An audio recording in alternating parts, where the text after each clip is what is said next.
Hello दोस्तों। इस video में हम देखेंगे कि अभी जो रिसेंट नोटिफिकेशन जो आया है सेबी का, उसके अकॉर्डिंग हमें नॉमिनी का कॉन्टैक्ट डिटेल और उनका एड्रेस जो है उसमें अपडेट करना अनिवार्य हो गया है। तो जैसे ही हम अपना पोर्टफोलियो ओपन करते हैं माई एम एफ बॉक्स में, तो आपको ट्रांजैक्ट में जाना है। आपको 4 ऑप्शन दिखेंगे नीचे: dashboard, transact, report and profile.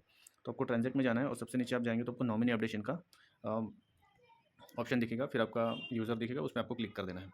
जैसे आप अभी जैसे यहाँ पे नॉमिनी ऑलरेडी अपडेट है, लेकिन अभी जिनका नॉमिनी सिर्फ नाम दिखेगा, ठीक है। अभी जैसे इनका तो पूरा डिटेल दिख रहा है, लेकिन जिनका सिर्फ शुरुआत में रजिस्ट्रेशन हुआ था तो उनका सिर्फ नॉमिनी का नाम दिखेगा, बाकी उसमें कुछ नहीं दिखेगा।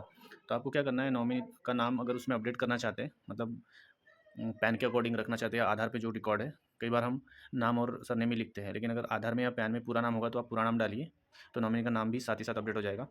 Date of birth address proof के अकॉर्डिंग रखना है आपको। अगर यहाँ पे माइनर है तो माइनर रखना है। हाँ, लेकिन माइनर अगर आप सिलेक्ट करते हैं तो आपको जो मेजर है, मतलब जिनका जो गार्जियन रहेंगे उस माइनर के लिए, तो उनका पैन कार्ड कंपलसरी रहेगा। फिर उनका आप यहाँ पे, अभी हम मेजर का देख रहे हैं। अभी मेजर में भी आपको बता देता हूँ कि इसमें आपका डेट ऑफ बर्थ तो सबका लगेगा, माइनर में भी मेजर में भी। फिर नॉमिनी का ईमेल आईडी जो है वो कंपलसरी है। अगर आप अपना भी रखना चाहते हो तो रख सकते हो, लेकिन वो इसके पीछे का रीज़न ये है कि आप अगर इन्वेस्टर को कुछ कम ज़्यादा हुआ फ्यूचर में, तो उनके नॉमिनी के साथ में एडवाइज़र कैसे कांटेक्ट करेगा या कंपनी भी कैसे कांटेक्ट करेगी, उसके लिए ये प्रोविज़न कर रहे हैं कि उनका कॉन्टैक्ट डिटेल जो है वो एजेंसी के पास अवेलेबल हो, ठीक है। फिर आपको मेल आईडी और मोबाइल नंबर डालने के बाद में आपको नॉमिनी आईडी टाइप आता है।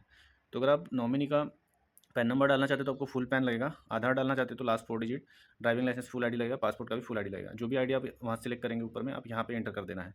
उसके बाद आपका नॉमिनी के साथ में जो रिलेशन है वो रिलेशन एंटर करके आप इसमें अपडेट कर देंगे।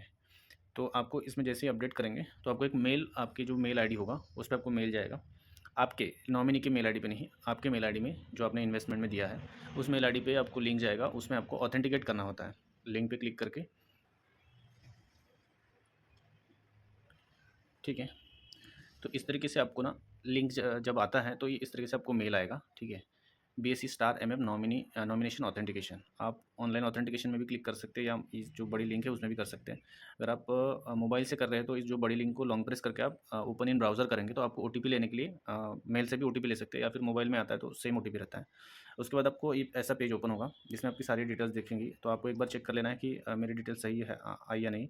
तो आपको यहाँ पे गेट ओटीपी, सारी डिटेल चेक करने के बाद आपको गेट जनरेट ओटीपी पे क्लिक करना है। और आपका ओटीपी मेल पर भी आएगा और मोबाइल पर भी आएगा, जैसे आप यहाँ पे शो हुआ है। तो आपको जहाँ से जल्दी मिलता है वो ओटीपी आप लेके एंटर कर देना है। एंटर करेंगे इस तरीके से आपको ओटीपी आएगा। यहाँ पे जैसे एंटर करेंगे उसके बाद आपको सबमिट कर देना है। तो सबमिट करने के बाद आपके पास, आपके सामने ये विंडो आएगा, nominee authentication has been completed via BSC star MM.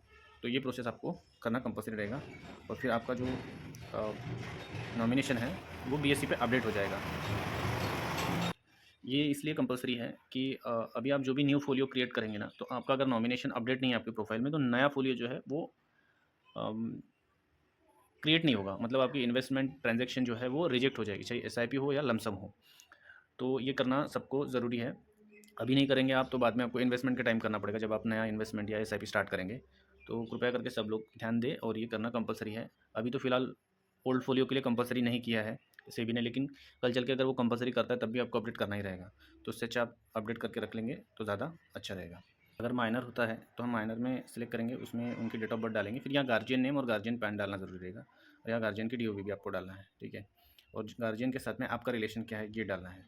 तो ये चीज़ें आपको, बाकी नॉमिनी के एज जो डिटेल है, ईमेल आईडी और मोबाइल नंबर आप गार्जियन का डाल सकते हैं, क्योंकि ऑब्वियसली नॉमिनी का मोबाइल और ईमेल तो नहीं होगा अगर वो माइनर है तो इस तरीके से माइनर और गार्जियन, सॉरी, मेजर में थोड़ा सा डिफरेंस है।